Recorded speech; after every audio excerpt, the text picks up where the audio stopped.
2,500 a month. Amazing. So, and is it actually possible? So what happens is we're going to take this house, make it into a community, and actually move these people into a community that they're already used to, except they actually have the opportunity to own their own home. Exactly. That's why when I talk about the iBuild, Yes. one of the flagship Yes, you do programs have of a few programs, and these flagship programs are very exciting. Yeah, so I first talk about the urban renewal and development. Okay. Now, the thing, as I mentioned to you, that a real urban renewal cannot be designed from top. It has to be designed together with the communities. Because if they are not involved in it, either they get the house and sell it, okay, or, you know, it doesn't fit them. Yes. So it should be a multi-sectoral planning. Now, think about it. Anything that you do, something big, usually you plan it, right? So in urban renewal, it's not only doing one project here, another project there, but there should be an overall plan in the locality. Talk about it's a barangay level plan, it could be a citywide plan, but better if it is a citywide plan. So that everybody follows a blueprint. And the local government unit would think, where will be the next school? If you have an overall shelter plan, okay, you would zone it according so that you would avoid the danger zones. You would put your investment in infrastructure based on where the shelter plan is. And so that is what we are advocating now, that although we have specific projects here and there, a very important intervention is that we should develop with all the stakeholders there, the local government unit, the communities living in, in the informal settlers, the NGOs, business. Right. And Okay. actually, sir, this is how cities are born in any case, right? Yes. I mean, to have something that's central and have something grow around it, Yes. have everything accessible, whether it be goods, groceries, schools, churches, parks, whatever people need. Exactly. At different stages of their life. Yes. And so that's part of the renewal, and you know, you have a direction on Yes. what you do. Now, we also know that the Philippines is actually, we call it the capital of disasters, for example. We have typhoons every year, more than 20 typhoons. Yes, Aside from that, we have flooding, earthquake here and there. Yeah, okay? So, disaster response, especially disaster preparedness, together with the community is very important. We call it a community-based disaster risk mitigation. And so, that's a second flagship project of Habitat. You have experienced just recently Typhoon Pedring. Yes, sir. I have been assigned in Bangkok for years, and you know how's the flood in Bangkok. It's very bad right now. It's really, really bad, together with Vietnam, Cambodia. In other words, our area, not only the Philippines, this area of the world is actually often visited, and we are always 80% of the disasters, natural disasters, throughout the world happen in Asia Pacific. Okay? And the Philippines is one of the top of that. Of course, in terms of number of victims, usually China would be higher because of their sheer population. Yes. But what can you do about disaster response? One is, very important is on the preparation and the preparedness and mitigation. Because studies have shown that for every peso, or every dollar invested on preparedness and mitigation, it would prevent up to $10 of damage. Yes. So it's a 1 to 10 ratio.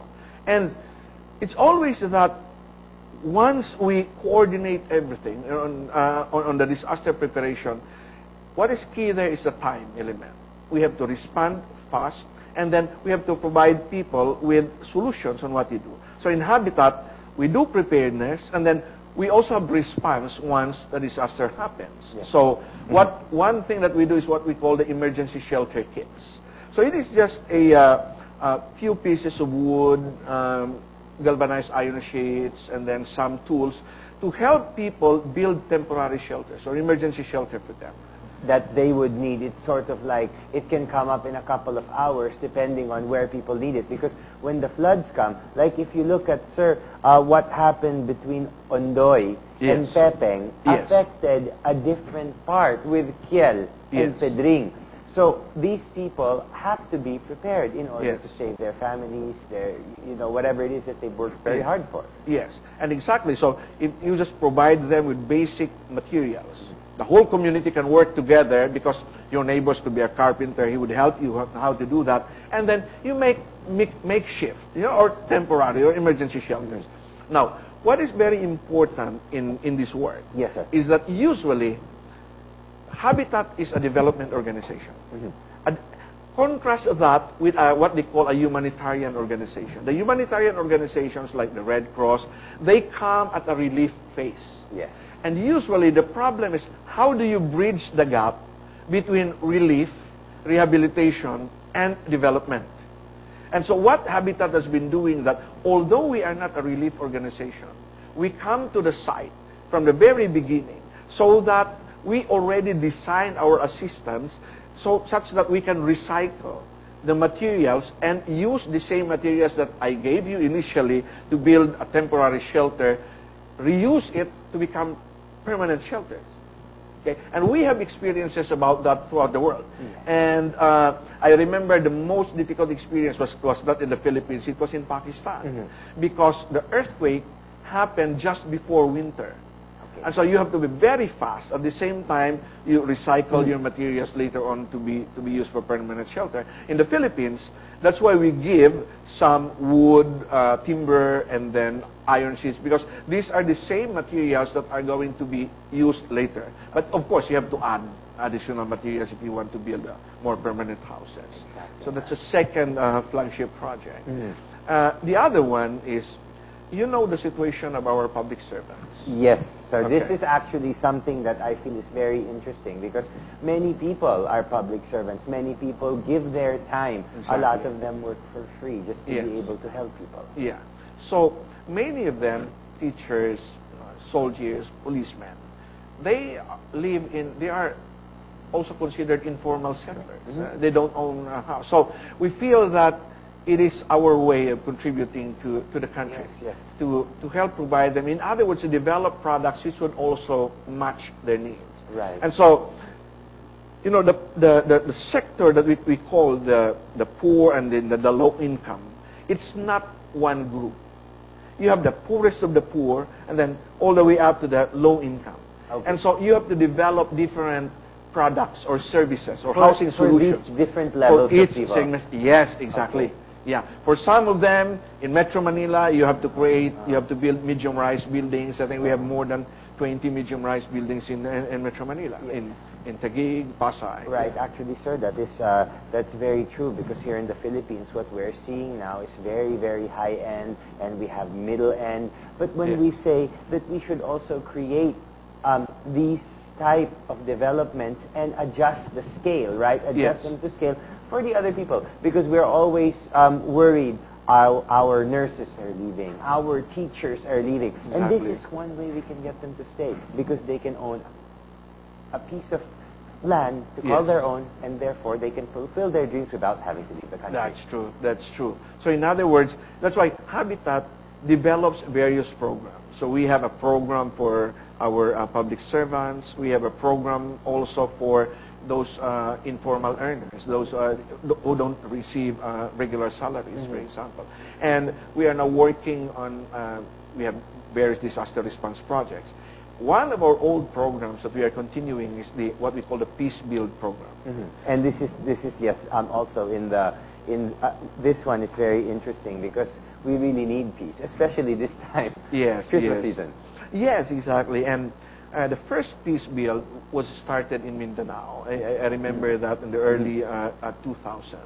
And the whole purpose of that was, these families are both Muslims and Christians. They live in one community. And we thought that by giving them an opportunity to work together, you are also building their community. Camaraderie. Yeah. And I was very happy when I saw that because, for example, the whole community decided on how to plan, where the houses would be.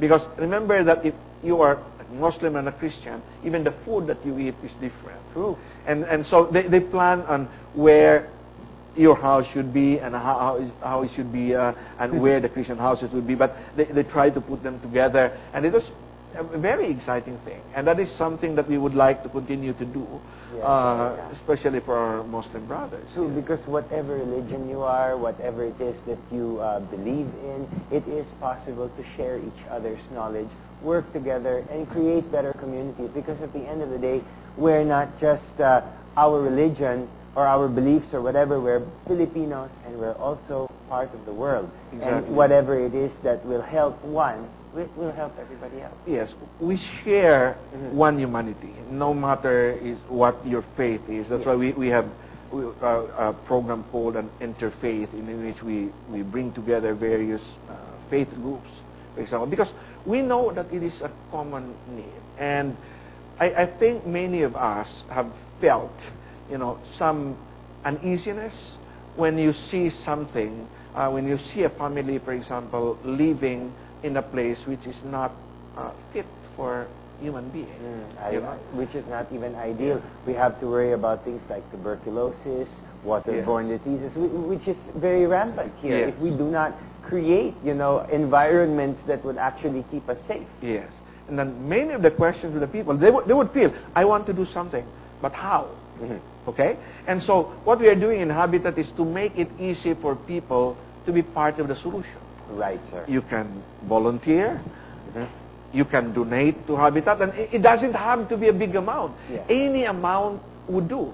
And that's why you can see it already in various, we make advertisements. And in fact, you can go to our website at habitat.org.ph, or you can call our staff at telephone number 846-2177, because there are various ways to participate. Now, I like your theme, that this is now Christmas and this is about giving. Yes. Because in Habitat, this is what, Habitat is not a giveaway program. We have a repayment because we feel that a person is more dignified if you give him an opportunity to earn it, okay? Rather than you would say, okay, you cannot afford it, we give it to you. But we will make it affordable to you. That's why we have to design the program. And we always say, and I'm a Christian, we always say that it is better to give than to receive. That's true, sir. Right? Right. Okay. Yes. But we also say, and we all tell this to our home partners, once you have received it, you receive a blessing. When you give by paying so that another family can also have a decent house, then you receive double blessing. You were blessed when you receive it. You are also blessed when you give back. True. Yeah, and so that's part. And for our donors, we always say the transformation does not only happen to the recipient. In fact, the transformation happens on the giver. Yes, sir. Because you become part of that. That's to that person. We share, as I've said, we share one humanity. And more so if you go there and volunteer. Yes, sir. So at this point, would you like, once again, to give your phone numbers, your website, so all of our televiewers would be able to help, of course, Habitat for Humanity? Yes. I would tell all our televiewers that everybody can contribute. No matter, I have seen very old people volunteer. There was an old lady who went to volunteer, and all that she did was bring some nails to the carpenter. Everybody can contribute. So if you want to be part of the solution, you can call our phone number 846-2177. 846-2177, or visit our website, habitat.org.ph. Okay, thank you. Thank you very, very much, sir. Thank you, and I William. hope many people, not only for Christmas, but the rest of the year and for the years after that, let's make our country a better place to live in. Thank you very much, Mr. Charlie Aiko, Chief Executive Officer and Managing Director of Habitat for Humanity Philippines. Thank you for joining us once again. And don't go away, opinion leaders. We'll be right back. We have a treat for you after our break, so stay there.